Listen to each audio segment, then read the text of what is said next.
November's elections could have big impacts beyond your representation in Richmond. With both chambers of the Capitol up for grabs, the results could change the outlook of abortion rights in the Commonwealth. A new report published this week looks to define both national and state abortion trends. Now advocates on both sides of the issue are telling Alex Littlehales how they weigh the information less than 2 weeks before the election.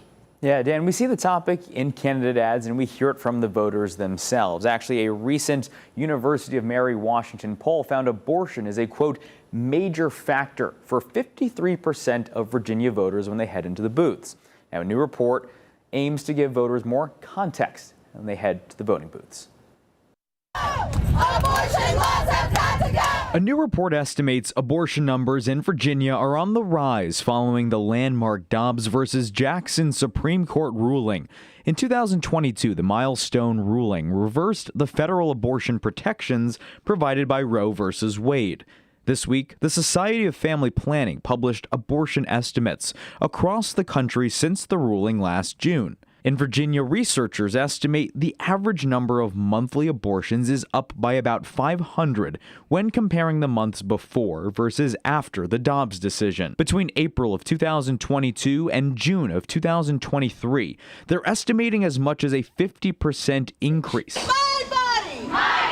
But context is important in this study. The report is mainly statistical information coming from an organization that supports abortion and contraception science. Pro-choice advocates argue the report backs up already known trends in Virginia. Now have banned either some or all access to abortion. So we know that people are going to travel to access healthcare if they can. While pro-life advocates like Olivia Gans Turner with the Virginia Society of Human Life are calling into question the report's methodology and whether there is an underlying objective from the data release. Guided by pro-abortion groups, NARAL, Planned Parenthood, and others, who started very quickly beating their drum of anxiety and stress. And I think some of these changes in the numbers are being led by that.